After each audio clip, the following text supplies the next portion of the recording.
We're going to look at all the different operations that are involved with fractions. The first one we're looking at is adding.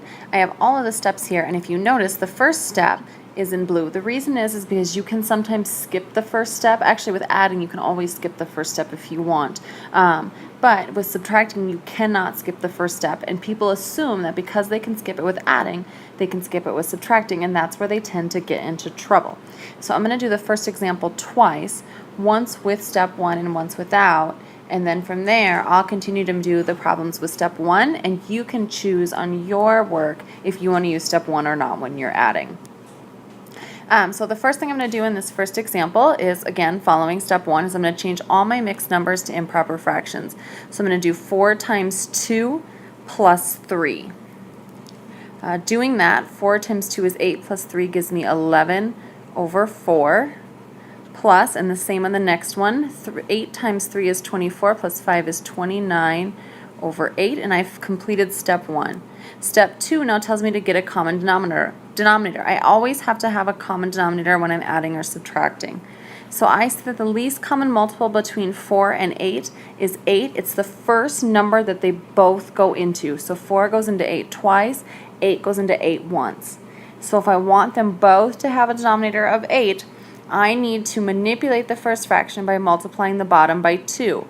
If I do something to the bottom, I have to do that exact same thing to the top. Notice the second fraction already has that denominator of 8, so I don't need to do anything to it. And I now have 22 over 8 plus 29 over 8.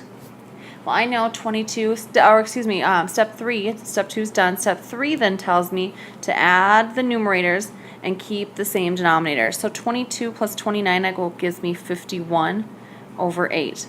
I can go ahead and leave this as an improper fraction, but just to show that when I work this example the other way that they are equivalent, I will go ahead and change it to a mixed number. So I'm going to go ahead and do a little bit of scratch work. I'm going to say 51 divided by 8. It goes in there 6 times. 6 times 8 is 48 with a remainder of 3. So I see this is the same thing as it goes in there 6 whole times. So there's my whole number with 3 out of 8 left over. So you can either continue to use this method, this is going to be the method I use, or if you're adding, the shortcut you can take is you can start at step 2. So step 2 tells me to first find a common denominator, so I'm going to rework this same problem. I already know my common denominator is 8, so I'm going to multiply the 4 and the 3 by 2, giving me 2 and 6/8 plus 3 and 5/8. I can then add my whole number parts, giving me 5, and then add my numerator. 6 and 5 is 11 over 8. Well, this is 5 and 11 over 8. It's weird to have a mixed number and an improper fraction together. You need to either have an improper fraction or a mixed number. So I'm going to go ahead and I'm going to look at this 11 over 8, and I'm going to say 8 goes into 11 once with a remainder of 3. So this is the same thing as 5 and 1 and 3/8. And since these are whole numbers, I can put those together, giving me 6 and 3/8. So I do get the same answer regardless of which method I choose. Like I said, I will from here on out always go through all of the steps, but know that you can skip step 1 if this makes sense to you, but only again with adding, not subtracting. The second example is a story problem here. Jenny and Sarah are baking cookies. They need to start their recipe by combining 2 2/3 cups of flour, 3/4 cups of sugar, 1 1/3 cups of white sugar, and 1/8 cup of baking soda. They have a bowl that holds 5 cups. Will they be able to use the bowl to mix the first 3 ingredients?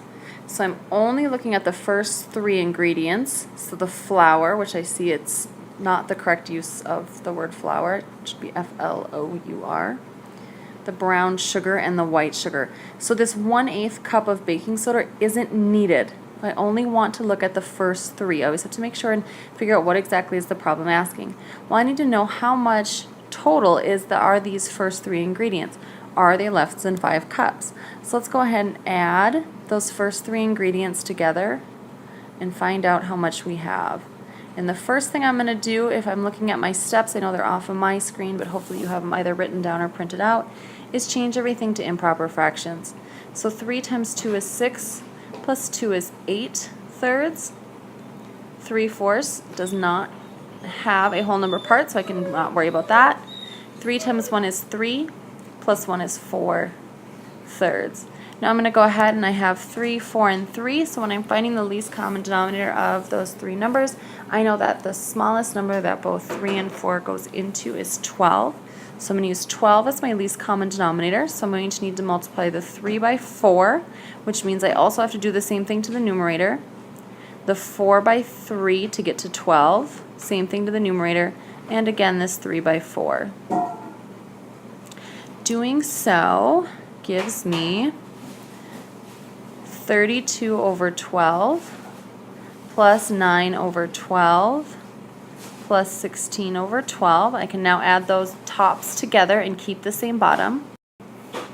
Doing that gives me 57 over 12.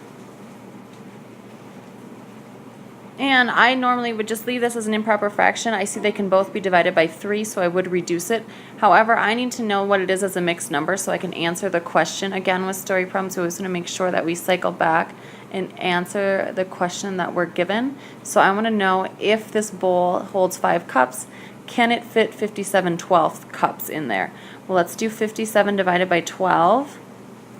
I know that 12 times 5 is 60, so it must go in there 4 times. With 57 minus 48 gives me a remainder of 9, so I get 4 and 9/12. So I see that yes, I could use this bowl, but just to kind of finish this problem up, I'm going to go ahead and reduce both of these by 3 and say I have 4 and 3/4. So yes, they can use the bowl.